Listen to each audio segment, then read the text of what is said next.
શાસ્ત્ર પ્રમાણે ગુરુ પ્રમાણે વગરનું નોંધીને શું કરવાનું? શાસ્ત્ર પ્રમાણે શાસ્ત્ર પ્રમાણે ગુરુ પ્રમાણે વગરનું રેકોર્ડ કરીને શું કરવાનું? અરે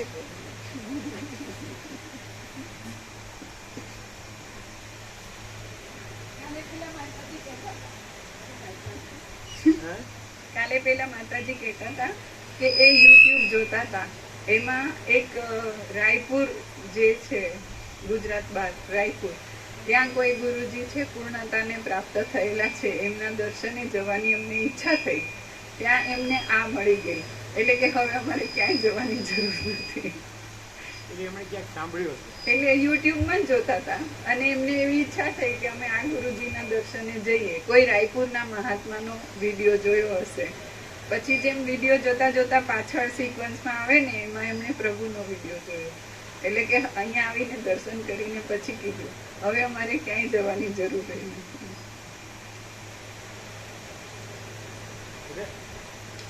પાછું અધ્યાર આવે પાછળ બ્રેકેટમાં, ઘર સિવાય.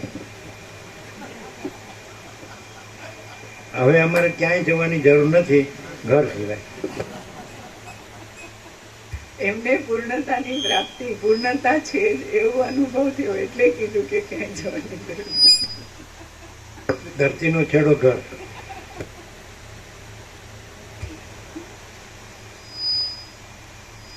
અંદર રહેલા તે પુરુષથી રથની પેઠે પ્રેરાતા પરવશ થયેલા સૂર્યને તે પુરુષ જ નિત્ય શિલા, પર્વતો અને શિખરો વગેરે પ્રદેશોમાં વગડાના ગોળ પથરાની પેઠે ગબડાવ્યા કરે છે. જેની અંદર દેવ અને દૈત્યોના સમૂહ રહેલા છે એવા ભૂગોળને તે પુરુષે જ છાલથી પાકેલા અખોડની પેઠે જ્યોતિષ ચક્રથી ચારે બાજુ વીંટી લીધું છે.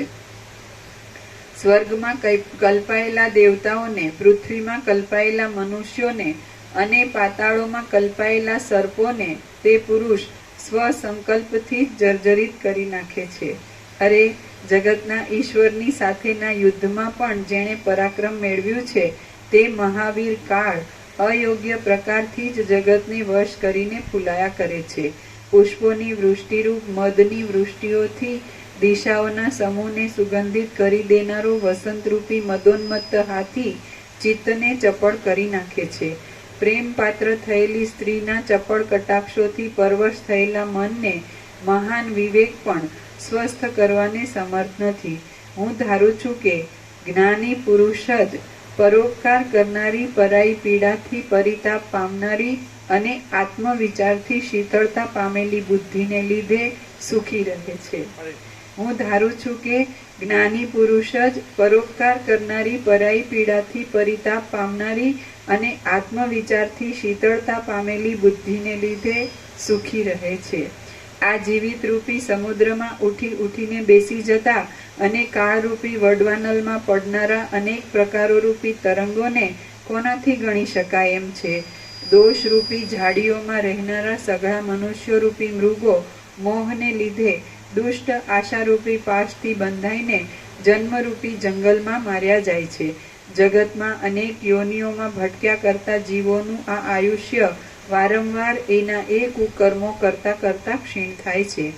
તે કુકર્મોનું ફળ આકાશના ઝાડની લતાથી બનેલા પાશ જેવું મિથ્યા છતાં પણ શા માટે અનુભવમાં આવે છે એ વિચાર કરતા પણ આપણા જાણવામાં આવતું નથી. આજ આ ઉત્સવ છે, હમણાં આ ઋતુ છે, આજ અહીં યાત્રાનો દિવસ છે, એ લોકો આપણા ભાઈઓ છે અને આ સુખ વિશેષ આનંદ આપે એવું છે. એ રીતે સંસ્કૃતમાં યાત્રા શબ્દનો ખબર? આપણે ગુજરાતીમાં મેળો. મેળો મેળો ખ્યાલ આવે ને? મેળો હોય પછી એમાં બધું હોય, નાટક છે, ટકે હોય, બધું આવી જાય. એ ચકડોળ ને બધું હોય, બધી જાત જાતનું બધા ખેલ હોય, તો એ યાત્રા કહેવાય.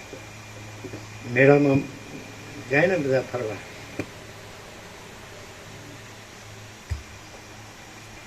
આજ આ ઉત્સવ છે, હમણાં આ ઋતુ છે, આજ અહીં યાત્રાનો દિવસ છે, એ લોકો આપણા ભાઈઓ છે અને આ સુખ વિશેષ આનંદ આપે એવું છે. ઉત્સવ જેવું, આનંદોત્સવ જેવું. એ રીતે વાર તહેવાર પર્વ આનંદોત્સવ કે જન્માષ્ટમી જેવું છે કે એવું હોય ને. આજ આ ઉત્સવ છે, હમણાં આ ઋતુ છે, આજ અહીં યાત્રાનો દિવસ છે, એ લોકો આપણા ભાઈઓ છે અને આ સુખ વિશેષ આનંદ આપે એવું છે. એ રીતે અનેક વિકલ્પોના સમૂહની ખોટી ખોટી કલ્પના કરતા કરતા ચપળ અને કૂણી બુદ્ધિવાળા લોકો અહીં એમને એમ વિખાઈ જાય છે.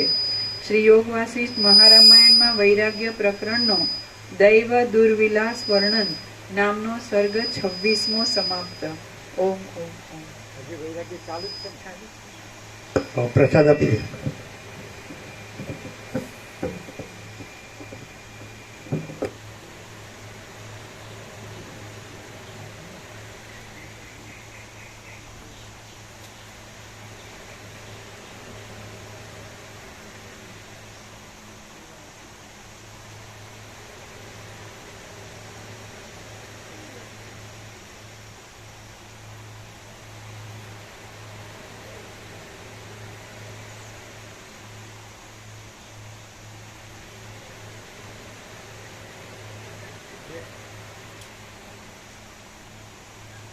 એ સવળું છે સવ, એ અવળાને સવળું કેવી રીતે બતાડી શકે? ન બતાડી શકે ને.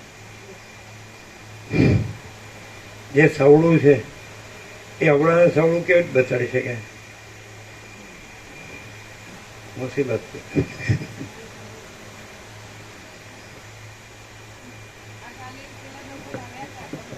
એ લોકો લાવ્યા.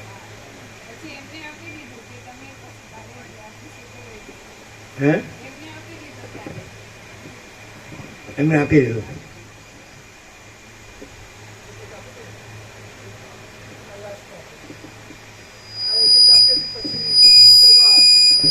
બરાબર.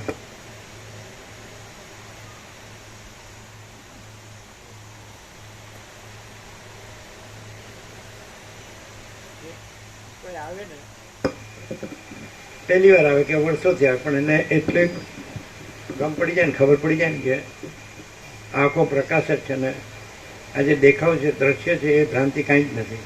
તો પછી બીજું કાંઈ જાણવાનું નથી. એ ભ્રાંતિમાં હું આવી ગયો અને આ બધું આખું આકાશ ને એમાં બધા આખું વર્લ્ડ જે વિશ્વ, યુનિવર્સ કે સૃષ્ટિ કે બ્રહ્માંડ કે સ્વર્ગ કે સંસાર કે જગત કંઈ પણ કોસ્મોસ ફિલ્મમાં તો એ આખી ભ્રાંતિ કાંઈ નથી. આકાશથી મીટિંગ સુધી એમાં હું આવી ગયો બધાનું. અને આખો એ અનંત ચૈતન્ય પ્રકાશ, અનંત ચૈતન્ય શાંતિ જ છે. તો પછી બીજું કાંઈ સમજવાનું કે જાણવું નથી. પણ એ ખાલી એમ કે ખાલી શબ્દોમાં જે બોલે ને તો એ જાણી ન કહેવાય, પણ એ પરમ શાંતિ પામે ને તો એને જાણી કહેવાય. એટલે આવું નવું બોલે પણ ખાલી બોલવામાં જ હોય અને અંદર શાંતિ ન હોય તો એને જાણી ન કહેવાય. અને આવું બધા કાંઈ ન બોલે, પરમ શાંતિ પામ્યો હોય ને તો ભલે કાંઈ ન બોલે તો પણ એ અનુભૂતિ કહેવાય, એટલે એ પ્રકાશ કહેવાય. પરમ શાંતિ પામ્યો હોય તો એ પરમ પ્રકાશ, પરમ આનંદ, પરમ શાંતિ. અનંત પ્રકાશ, અનંત આનંદ, અનંત શાંતિ. બોલવામાં તો એ તો કાંઈ નહીં. વાચાળતા તો શું છે, એનું જે મગજ ફર્યા કરતું ને એ રીતે વાચાળતા ફર્યા કરે. અને વાચાળતા છે ને લાવીને પોતાનું હું છે ને એ બરાબર છે એવું સિદ્ધ કરે. અને પ્રકાશ હોય ને એમાં કોઈ દિવસ હું ન આવે અને જગતે ન આવે. એની અંદર અનંત પ્રકાશ, અનંત આનંદ, અનંત શાંતિ જ પ્રકાશ છે. એનું પ્રૂફ.